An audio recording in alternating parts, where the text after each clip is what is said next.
Hola, buenos días. Bueno, vamos a dar inicio al seminario nuestro de hoy, donde el doctor Damián de Marchi va a presentar la experiencia en traumatismo hepático abierto, 3 años de experiencia, y luego el doctor Alejandro Colochini va a hacer la presentación de un caso para discusión y para que compartamos entre todos el tratamiento.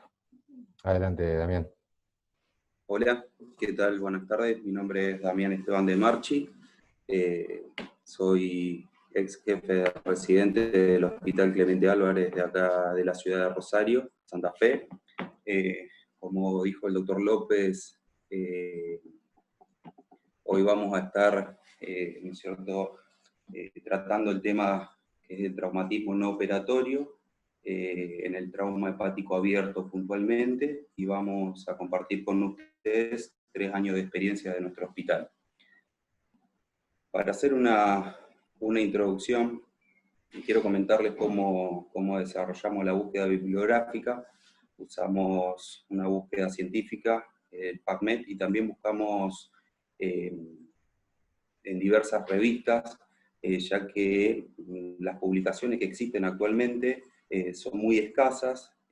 Buscamos más de 20 artículos, y bueno, quiero compartir un poco, ¿no es cierto?, cómo fue evolucionando y cómo surgió el TNO.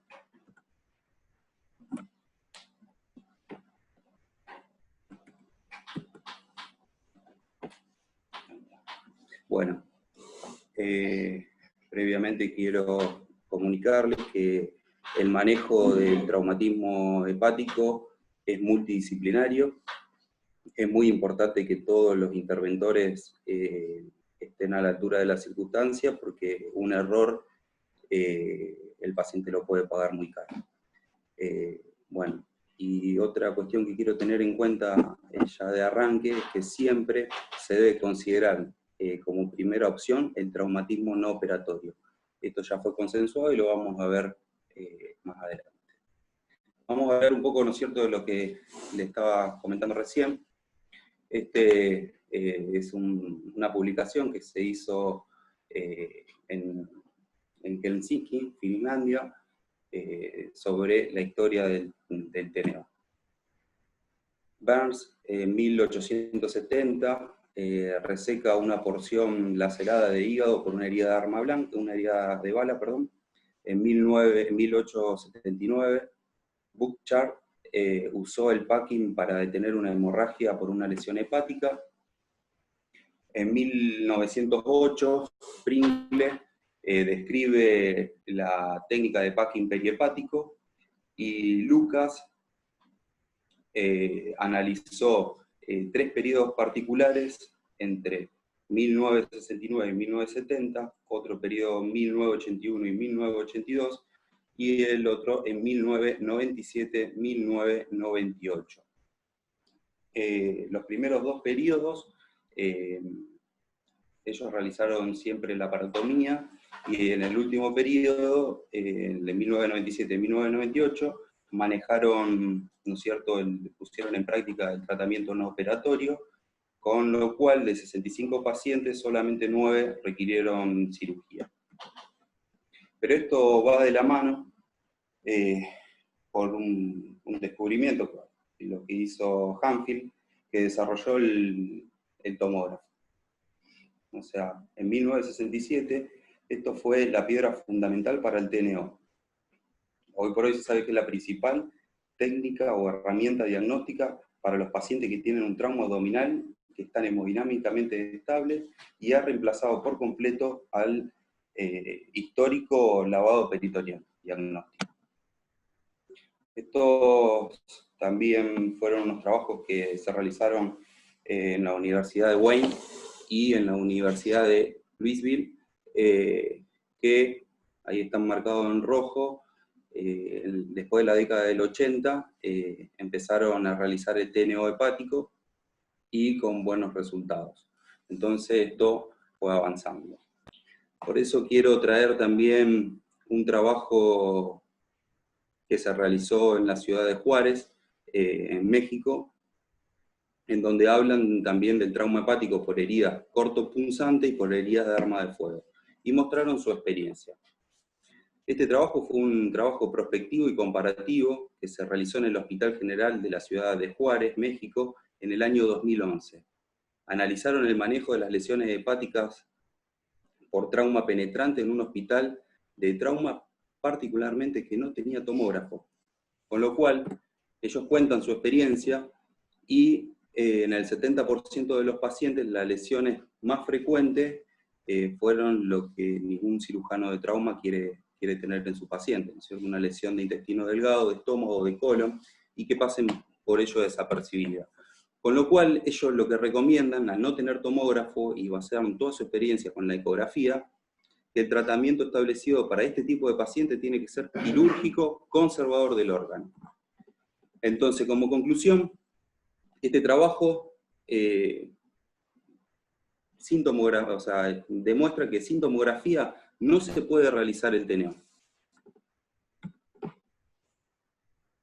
Buscando otras publicaciones que se realizaron en revista,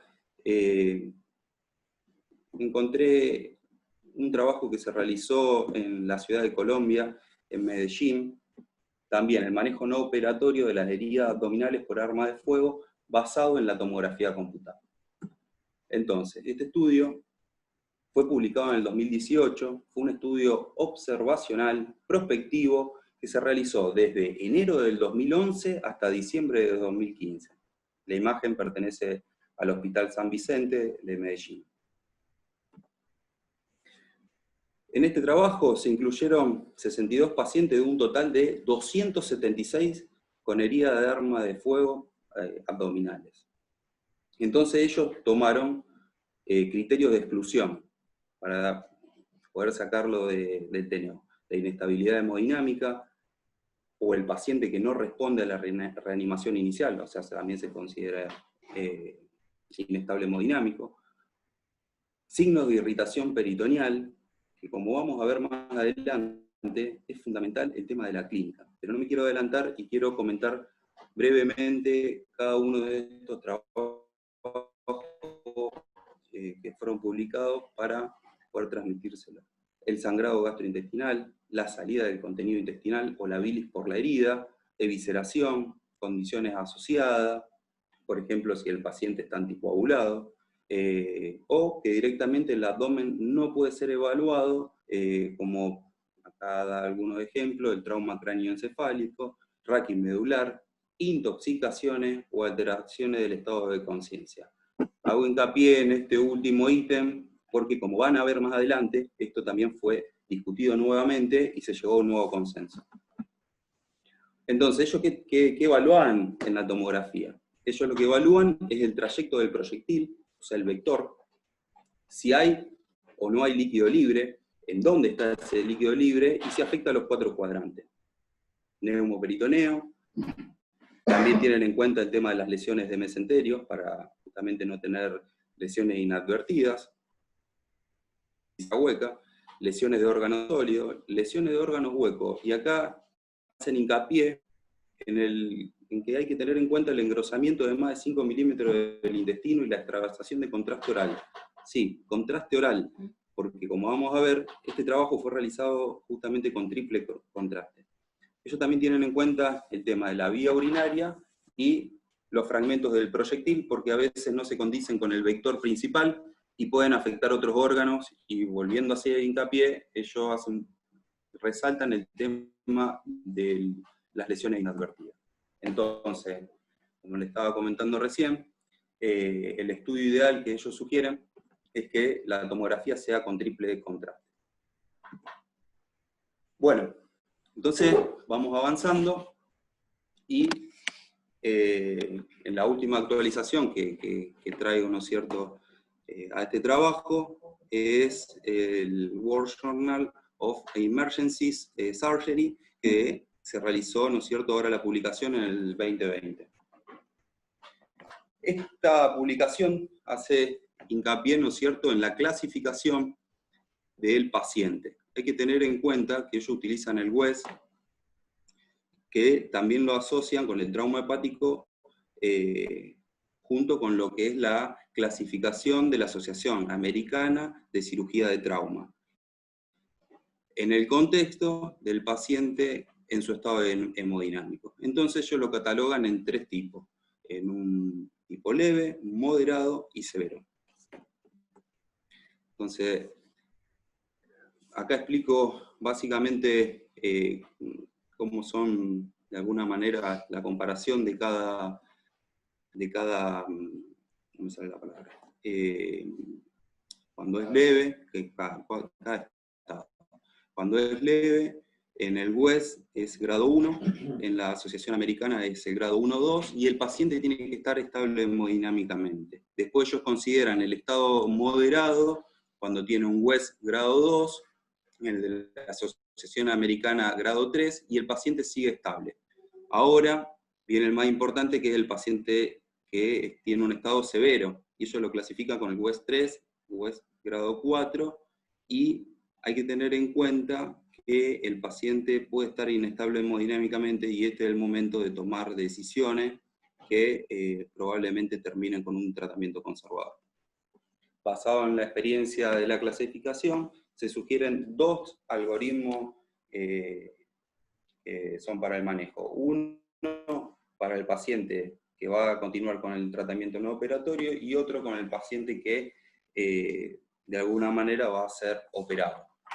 Ese no es tanto el que nos interesa en este momento. Acá comparto con ustedes la clasificación de trauma hepático según la Asociación Americana de Cirugía de Trauma, la que estuve comentando recién.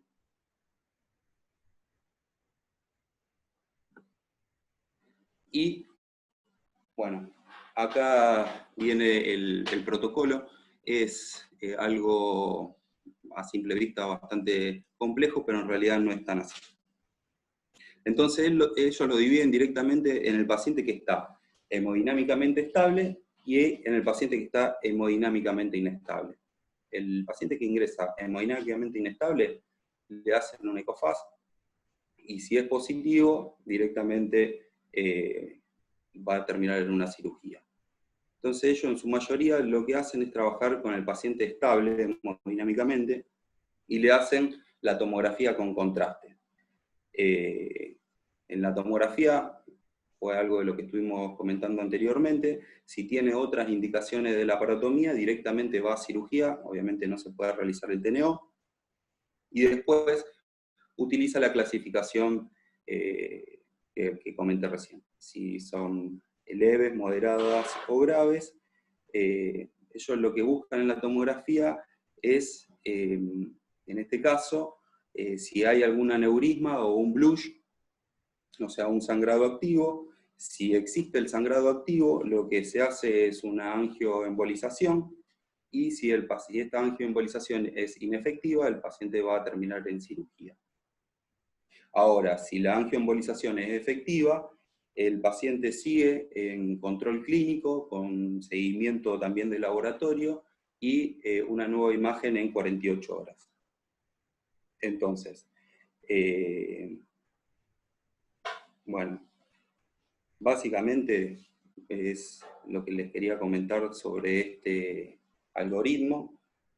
Después ellos comentan el algoritmo, ¿no es cierto?, de los pacientes que tienen lesiones severas y que por lo general van a terminar, ¿no es cierto?, en un quirófano o con distintas resecciones o distintos abordajes sobre el hígado, que bueno, no es el objetivo de este trabajo. Entonces ellos, como conclusión, nos indican que la tomografía computada se considera el estándar de oro para la evaluación de las imágenes de trauma, con una sensibilidad y especificidad cercana al 96 al 100%. La TAC de fase tardía ayuda a diferenciar a los pacientes con hemorragia activa de aquellos con lesiones vasculares contenidas. Y bueno, y acá también viene lo importante, ¿no es cierto?, de esta clasificación. Entonces lo que ellos nos sugieren, que el tratamiento no operatorio debe ser el tratamiento de elección para todas las lesiones hepáticas que se encuentran con el paciente en estado hemodinámico estable. Todas. las leves, las moderadas y las graves. Y los pacientes que son considerados respondedores transitorios, hay que tener mucha seguridad a la hora de seguir con el tratamiento no operatorio, y más si tienen lesiones moderadas o graves. Entonces, solamente se puede llevar adelante este tratamiento no operatorio en entornos seleccionados.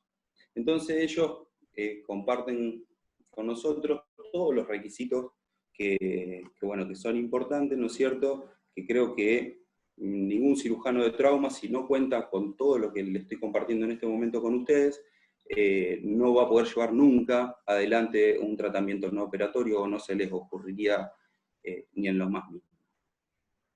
Entonces, no quiero ser reiterativo, pero como lo voy a explicar más adelante, voy a continuar. Entonces, ellos también marcan los criterios para realizar el TNO. Hablan de criterios absolutos y criterios relativos. Esta es la última actualización. La estabilidad hemodinámica es un criterio absoluto. O sea, no se puede realizar tratamiento no operatorio en un paciente inestable, porque tiene altas chances de fracasar. La integridad neurológica, este es un criterio relativo. En la última actualización se demostró que si el paciente se mantiene normotenso y no presenta grandes hemorragias, va a ser beneficioso para el paciente mantener, ¿no es cierto?, el tratamiento no operatorio. La ausencia de signos peritoneales también es un criterio absoluto. Un paciente que se encuentra con un abdomen peritoneal tiene indicación quirúrgica, ¿sí? Tampoco hay duda al respecto. Objetivar la lesión hepática en la tomografía.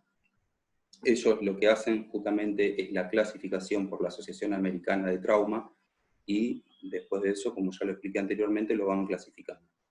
Cuantifican el hemoperitoneo. Hablan de un hemoperitoneo leve, moderado o severo, y lo toman como el leve, menor de 250 mililitros, moderado entre 250 mililitros de hemoperitoneo, y más de 500 mililitros lo toman como un hemoperitoneo severo.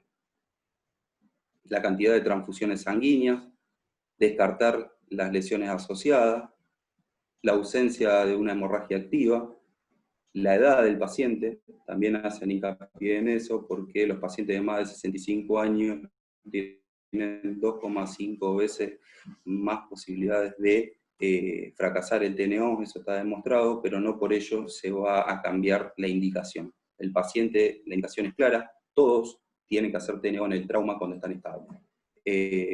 Ausencia de tratamiento anticoagulante, esto lo toman también como un criterio relativo, y tienen en cuenta, ¿no es cierto?, los riesgos-beneficios. Si se tiene que tomar una decisión y los riesgos no son tan altos, se suspende el tratamiento anticoagulante hasta el 7º día, después se renueva. Y, bueno, también tienen en cuenta la etiología del trauma. Bueno, ahora brevemente quiero comentarles nuestra experiencia. Para cambiar un poco y hacer un poquito más dinámico, tengo un paciente de 27 años con una herida de arma de fuego transfixiante. Solamente voy a mostrar unas imágenes para que vean lo importante que es, ¿no es cierto?, la tomografía a la hora de determinar el vector. Bueno, y ahora sí, vamos a hablar de nuestra experiencia. Durante nuestra experiencia se basa en un periodo que va desde junio del 2017 hasta junio del 2020.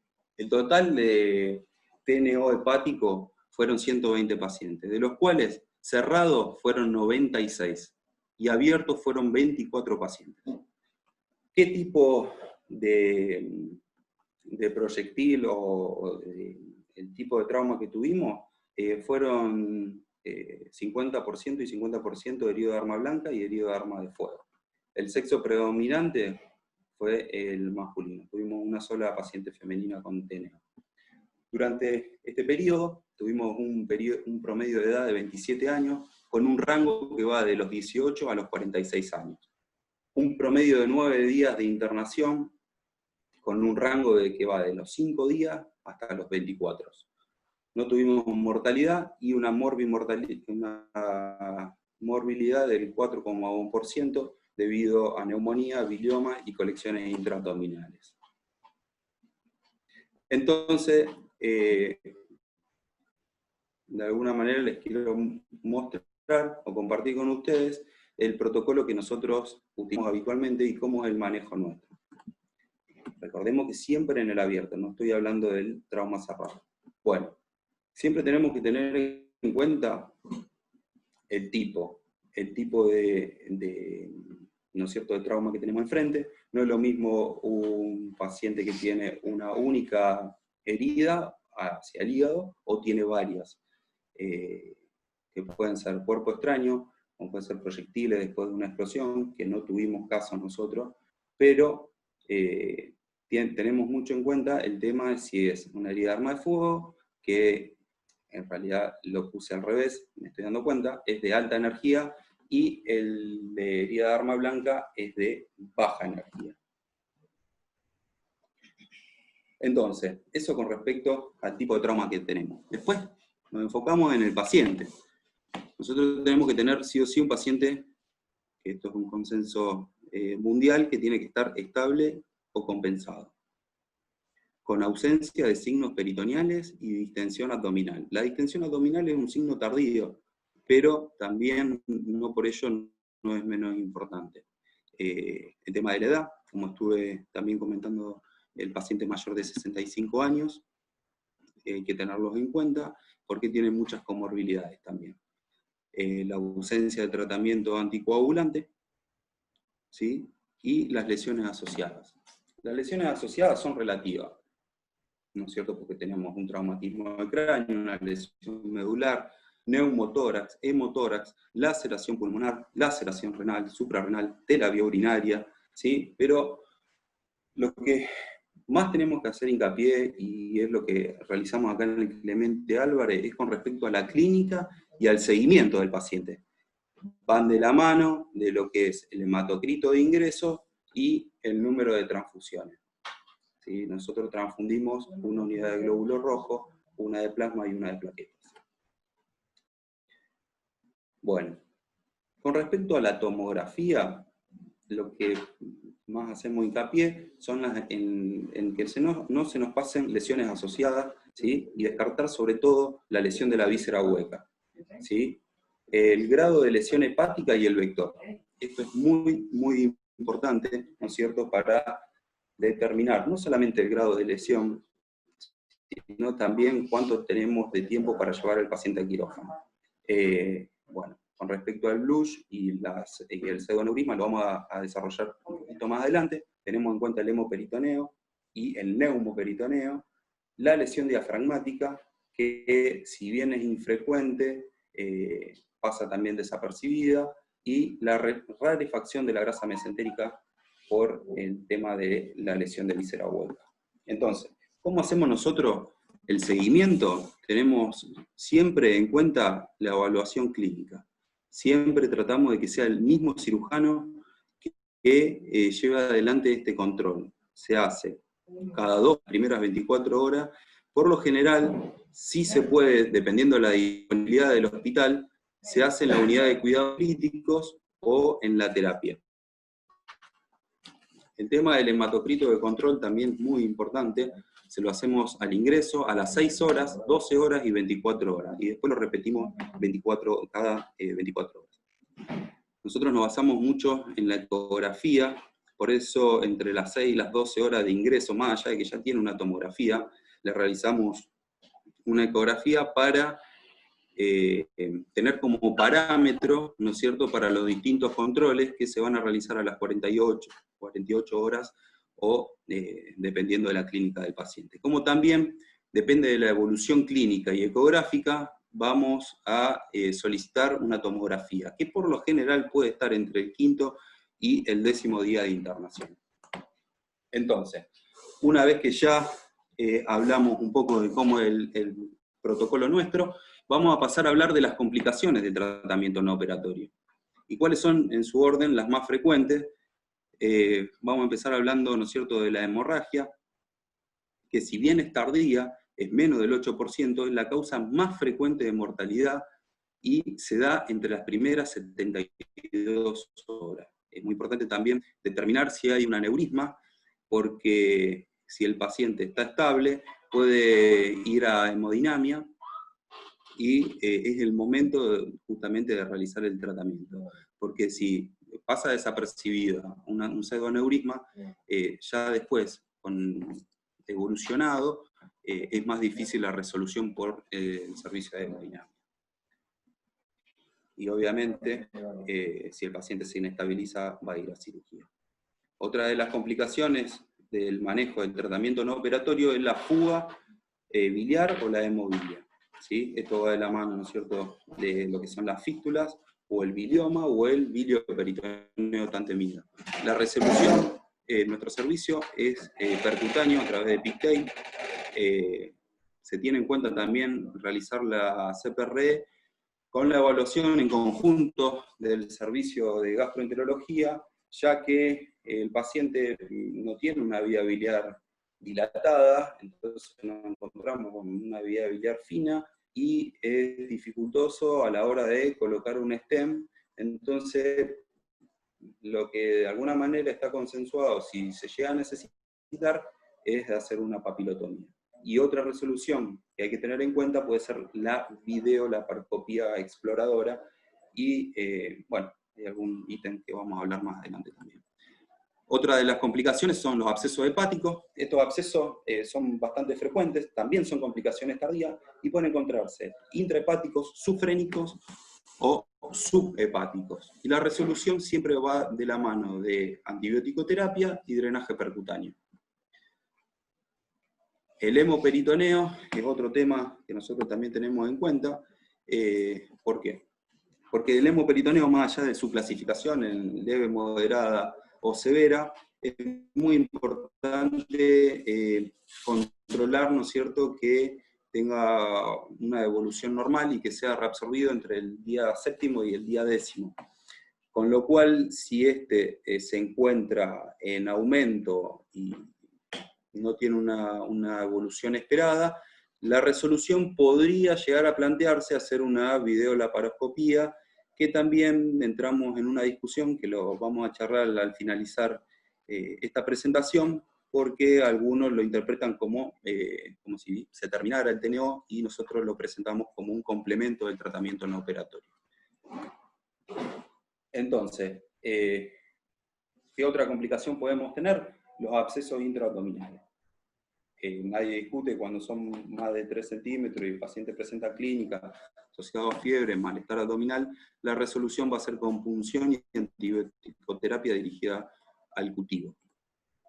Otras complicaciones que son infrecuentes, pero cuando están son muy complejas, el síndrome compartimental abdominal y las lesiones viscerales inadvertidas.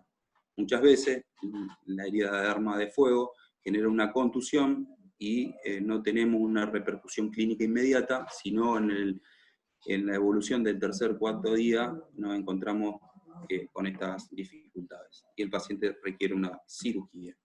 Entonces, yo lo voy a dejar acá, ahora le voy a dar paso, ¿no es cierto?, a mi compañero, pero de alguna manera lo que quiero presentar en discusión es ver qué opinan con respecto al traumatismo de cráneo encefálico, TNO versus cirugía, si lo toman como en la última actualización, si siguen adelante con el TNO, qué opinan también de la videolaparoscopía como complemento del tratamiento no operatorio, cuál es su experiencia, ¿no es cierto?, con el paciente anticoagulado, evaluar los riesgos-beneficios, y el tema también discutido, la indicación de la CPRE con la vía biliar fina. Así que, bueno, muchas gracias, y ahora voy a dar lugar a Alejandro Colochini, actual jefe de residente del Hospital Clemente Álvarez.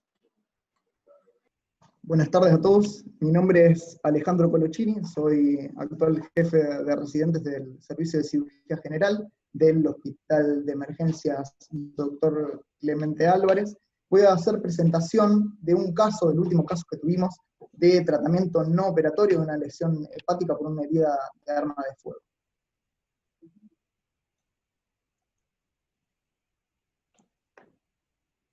Bien, vamos a presentar un paciente de sexo masculino de 19 años que tiene como antecedente que es adicto a drogas intravenosas. El paciente ingresa por una herida de arma de fuego a nivel dorso lumbar del lado derecho, con un orificio de entrada en la región lumbar derecha, pero sin orificio de salida, con un vector que se dirige de atrás hacia adelante, de abajo hacia arriba, alojándose el proyectil a nivel del precordio. Estos son los signos vitales al ingreso, lo que nos da un trauma score revisado de 12, y el paciente al examen físico tiene dolor abdominal, pero sin signos de irritación peritoneal. Entonces acá nos planteamos, ¿qué haríamos? Si una laparotomía exploradora, exámenes complementarios con radiografía, FAST, ecografía o tomografía, y también se podría plantear una videolaparoscopía diagnóstica. Ahí vamos a presentar para realizar la votación. Por favor, si pueden ir votando cada uno lo que le parece lo correcto a seguir con este paciente.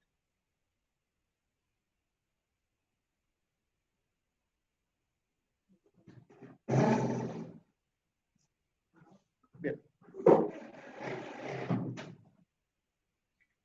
Bien, respecto a los resultados, el 90% lo que haría es complementar con exámenes complementarios, que es lo que hicimos.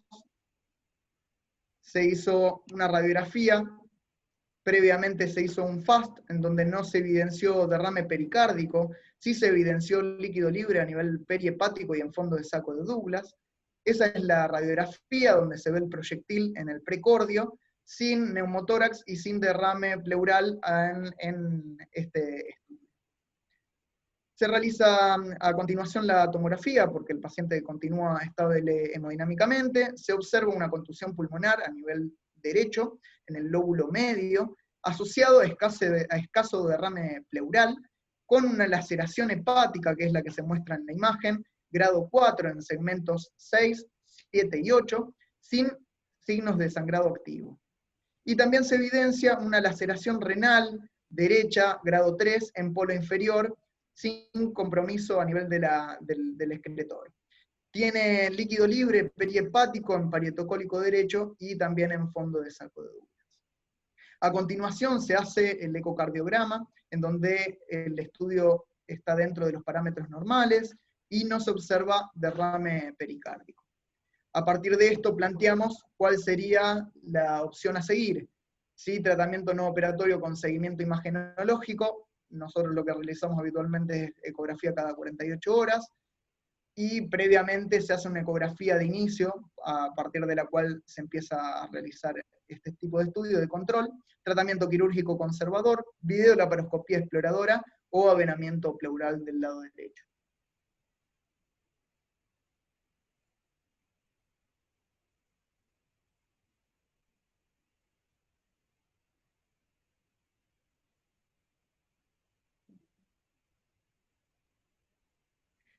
Bien, el 78% realiza tratamiento no operatorio con seguimiento imagenológico con ecografía cada 48 horas. ¿Qué es la conducta que nosotros tomamos? Día 1 de tratamiento no operatorio, el paciente se encuentra en la unidad de cuidados críticos, se encuentra estable hemodinámicamente, se inicia tratamiento empírico, profiláctico con ampicilina y sulbactam, se encuentra en ayuno el paciente y tiene un hematocrito de 29,3, con 9,8 de hemoglobina, 21.300 blancos, y un hepático donde tiene un poco aumentadas las transaminasas y la FAL, sin tocamiento de la amilasemia. Día 4 del tratamiento no operatorio, continúa estable hemodinámicamente, en tratamiento sigue con la ampicilina y sulbactam, está tolerando la dieta, pero tiene mala adherencia al tratamiento, el paciente no respeta el reposo y comienza con dolor abdominal asociados con fiebre y taquicardia y taquipnea. Tiene un laboratorio a este día en donde tiene 33 de hematocrito, 11,4 de hemoglobina, 16.000 blancos, y empieza a aumentar la bilirrubina, que tiene 1,9 de total, para una bilirrubina fraccionada de 0,9, y tiene transaminasas que vienen un poco en descenso al laboratorio anterior, y la FAL de 360, sin tocamiento de amilasemia. Se realiza a continuación, a partir de este examen físico, la radiografía de tórax, donde no se observa derrame pleural, y se decide hacer una tomografía. En la tomografía a nivel torácico se evidencia un derrame pleural derecho de moderada cuantía, y a nivel abdominal se ve abundante líquido libre en fondo de saco de Douglas, de características hemáticas. A partir de esto, ¿usted qué haría? Laparotomía exploradora, videolaparoscopía exploradora, un avenamiento pleural del lado derecho, punción percutánea, tanto de la colección líquida como a nivel torácico con una toracocentesis, o conducta expectante.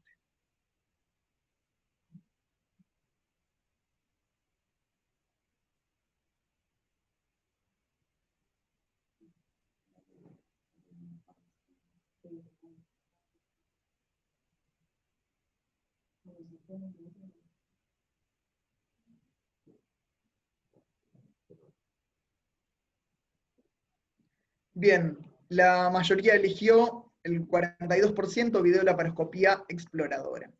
Nosotros en este caso lo que se decidió fue realizar la punción percutánea, abdominal y torácica.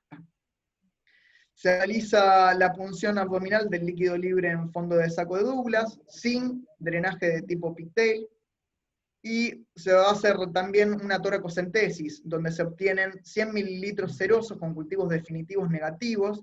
De la punción abdominal se obtiene 150 mililitros hemobiliosos, y con cultivo definitivo que fue negativo, y también se toman hemocultivos que también fueron negativos.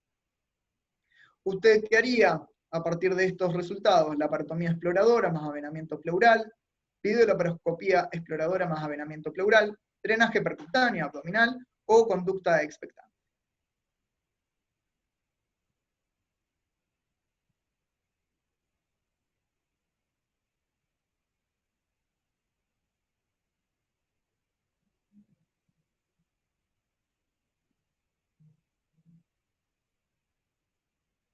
Bien, el 46% nuevamente elige videolaparoscopía exploradora más avenamiento pleural. Nosotros lo que decidimos fue hacer, en este caso, drenaje percutáneo, la conducta expectante, perdón. Al día 6 del tratamiento del TNO se rota a vancomicina imipenem, que fue empírico el cambio del antibiótico debido a la fiebre en los registros febriles que había tenido el paciente. Hasta este momento los cultivos venían negativos, pero no estaban los cultivos definitivos.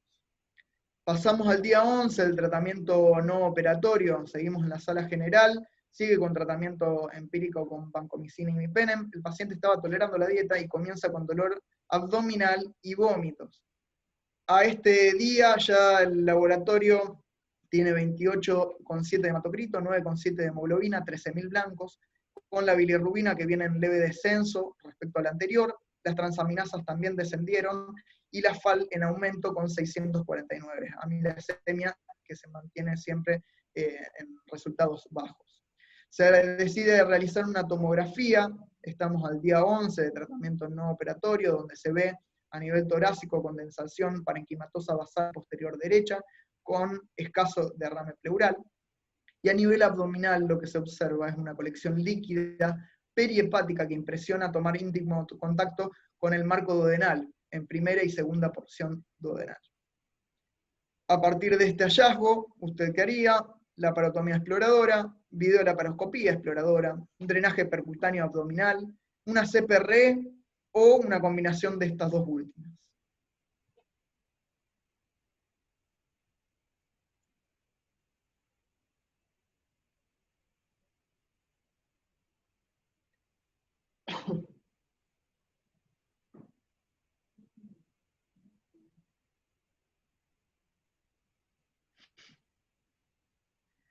Publicando los resultados, el 33% decidió hacer drenaje percutáneo abdominal, que fue la conducta que tomamos.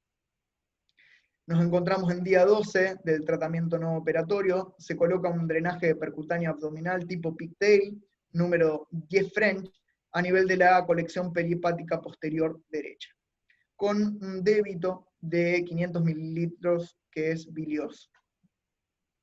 Al día 14 el paciente se da la fuga, estaba internado en la sala general, se da la fuga con el drenaje tipo pigtail.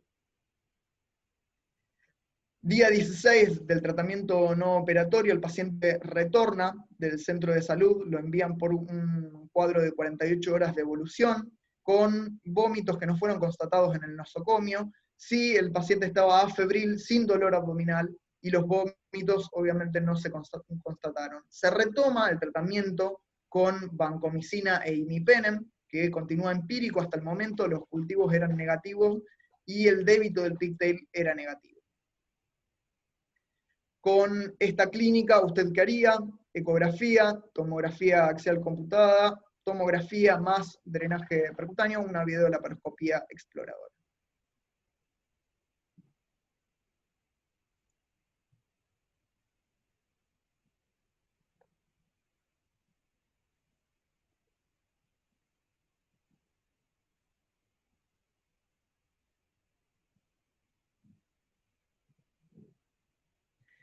Bien, el 65% define hacer tomografía axial computada y el 23% asociado a drenaje percutáneo. Nosotros la conducta que tomamos fue realizar la tomografía más drenaje percutáneo. Lo que se hizo fue, se evidenció a nivel de la colección perihepática posterior, que era la que tenía previamente, un aumento del diámetro y se encontraba en contacto con la pared duodenal. Al día 19, al otro día se programa el drenaje percutáneo abdominal con recolocación, se retira previamente el pigtail que era negativo y se recoloca un pigtail de las mismas características, que era 10 French, a nivel de la misma colección perihepática posterior derecha, obteniendo también un débito de 500 mililitros bilioso. Se observa en esa tomografía una disminución. Al día 20 del tratamiento no operatorio, el paciente se encuentra tolerando la dieta, sigue en tratamiento con vancomicina e imipenem. El drenaje al otro día de la punción se encuentra con un débito de 400 mililitros, que es bilioso, con directo que vienen cocos gram positivos, y el definitivo, que obviamente a esta altura todavía no estaba el resultado, era negativo. En el laboratorio tiene un hematocrito de 27,4 de hematocrito, una hemoglobina de 8,9, 7.500 blancos que se encuentran en descenso, la bilirrubina se vuelve anictérica, las transaminasas no estaban con alteración, y la FAL que se encuentra en descenso con 499. Al día 24 del tratamiento no operatorio, el paciente ya se rota el tratamiento antibiótico con TMS, vía oral, con un pigtail que es negativo. Los cultivos son negativos, definitivos. En estado general siempre se mantuvo estable hemodinámicamente y sin fiebre. Se decide el alta hospitalaria con el drenaje tipo pigtail y todavía el paciente se encuentra en control ambulatorio.